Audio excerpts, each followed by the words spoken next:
അസ്സലാമു അലൈക്കും വറഹ്മത്തുള്ളാഹി തആല വബറകാതുഹു. ഒന്നാം ക്ലാസ് വിദ്യാർത്ഥികളുടെ രണ്ടാമത്തെ ഭാഗത്തിലെ ആറാമത്തെ പാഠമാണ്. ഇവിടെ കാണുന്ന ചിത്രം നിങ്ങൾക്ക് എന്തെങ്കിലും മനസ്സിലാവുന്നുണ്ടോ? നമ്മൾ സാധാരണ രീതിയിൽ വീട്ടിൽ നിന്ന് പുറപ്പെടുന്ന സമയത്ത് വസ്ത്രങ്ങളെല്ലാം ധരിച്ച് അത്തർ പൂശാറുണ്ട്, അത്തർ പുരട്ടാറുണ്ട്.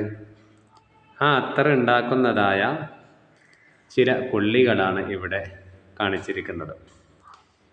അത്തറിൽ ഏറ്റവും മുന്തിയ സാധനമാണ് ഊത് എന്നുള്ളത്. ഊത് എന്നുള്ളതായ അത്തർ ഇതിൽ നിന്നാണ് ഉണ്ടാക്കുന്നത്. ഏകദേശം ഒരു മരത്തിൻ്റെ കഷ്ണങ്ങൾ പോലത്തതായ ചെറിയ ചെറിയ കഷ്ണങ്ങളാണ് ഇത്. ഇതിൽ നിന്നാണ് നല്ല സുഗന്ധമുള്ള അത്തറുകൾ ഉണ്ടാക്കുന്നത്. അപ്പം നമ്മൾ ഇവിടെ പഠിക്കാനുള്ളതായ വിഷയം ഐന് എന്നുള്ളതായ അക്ഷരത്തിലേക്ക് അലിഫ് ചേർത്തി കൊടുത്താൽ എങ്ങനെയാണ് വായിക്കുക, വാവ് ചേർത്തിയാൽ എന്താ വായിക്കുക, യാഗ് ചേർത്തി കൊടുത്താൽ എങ്ങനെയാണ് വായിക്കുക. ഇതിൻ്റെ പേരാണ് ഊദ്. എങ്ങനെ? ഊദ്. ഐന് എന്നുള്ളത് തുടക്കത്തിൽ ജോയിൻറ്റ് ചെയ്ത് എഴുതുന്ന സമയത്താണ് ഈ രീതിയിൽ വരുന്നത്. ഐന് മൊത്തത്തിൽ 4 രൂപങ്ങളിലായിട്ട് വരും. അത് പിന്നീട് നമ്മൾക്ക് മനസ്സിലാക്കാം. ഊദ്. നമ്മയെ നീട്ടാൻ വേണ്ടിയാണ് വാവ് വന്നത്. ഊദ്. മനസ്സിലായില്ലേ? ഇതിൻ്റെ നേരെ താഴെ ഭാഗത്ത് നോക്കാം. ആദുൻ, ആദുൻ. ഊദുൻ, ഊദുൻ.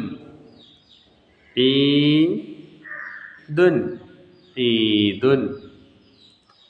ആദുൻ, ഊദുൻ, ഈദുൻ. ഇത് നമ്മൾ പഠിച്ച അക്ഷരമാണ്. ഓർമ്മയുണ്ടോ നിങ്ങൾക്ക്? ഏതക്ഷരമായത്? സീന് എന്നുള്ള അക്ഷരമാണ്. സീനിക്ക് നമ്മട്ടപ്പോൾ സു. ഐന് മധ്യത്തിൽ വരുന്ന രീതിയാണിത്. സു ലുൻ, സു ലുൻ. സു ഊദുൻ, സു ഊദുൻ. ബഈദുൻ, ബഈദുൻ. ഓക്കെ അല്ലേ? സുആലുൻ, സുഊദുൻ, ബഈദുൻ.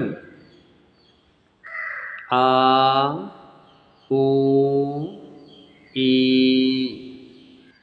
ആ ഊ ഈ ഉൻ ദ.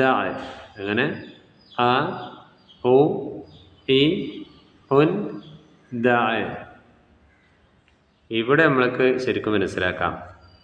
ഒരു പദത്തിൻ്റെ തുടക്കത്തിൽ ഐന് വരുന്നത് ഈ രീതിയിലാണ്, മധ്യത്തിൽ വരുന്ന രൂപമാണ് ഇത്.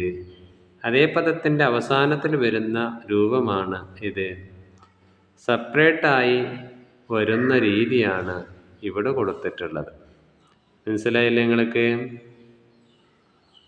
1, 2, 3, അതേപോലെ 4. ഇങ്ങനെ ഈ 4 രീതിയിലായിട്ട് ഐനുകൾ ഓരോ പദങ്ങളിലായിട്ട് നമ്മൾക്ക് കാണാൻ കഴിയും.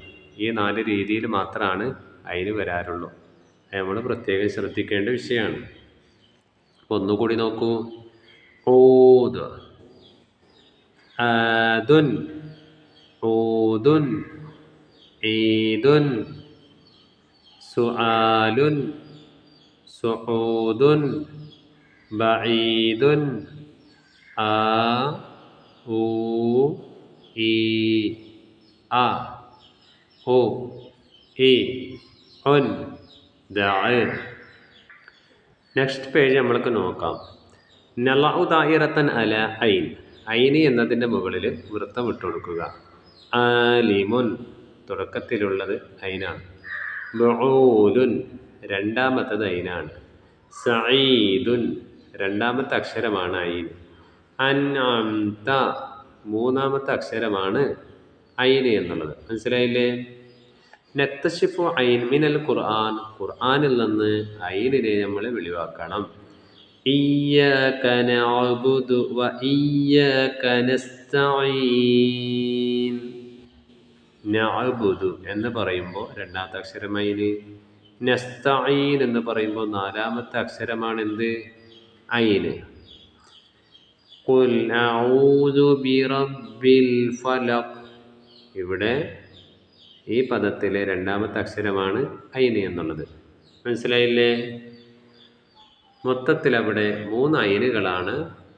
ഈ ഒരു ബോക്സിൻ്റെ അകത്ത് 3 ഐനുകൾ നമ്മൾക്ക് കാണാൻ കഴിയും. അതിൻ്റെ നേരെ താഴെ നോക്കാം. നക്തുബു എഴുതുക, ബഈദുൻ തുർജഉ അആദ ഖുശൂഉൻ, ഇത് ഇവിടെ കാണുന്നതായ സ്ഥലങ്ങൾ എഴുതി ഫുള്ള് ചെയ്യേണ്ടതാണ്. നഖറഉ മിനൽ ഖുർആൻ, ഖുർആനിൽ നിന്ന് വായിക്കുക. ദുആഅൻ ബഈദിൻ സാരിഉ ഇബാദി ശആഇരി അഊദു. ഇവിടെ ഓതിയിട്ടുള്ള എല്ലാ പദങ്ങളിലും ഏത് അക്ഷരമുണ്ട്? ഐന് എന്നുള്ള അക്ഷരമുണ്ട്. കാണുന്നില്ല നിങ്ങൾ ഐന്? ഈ കാണിക്കുന്നതൊക്കെയും ഐന് എന്നുള്ളതായ അക്ഷരമാണ്. ഇപ്പം നമ്മൾ ഈ പാഠത്തിൽ മൊത്തത്തിൽ പഠിച്ചത് ഐനിനെ നീട്ടി ഓതേണ്ട രീതിയാണ്.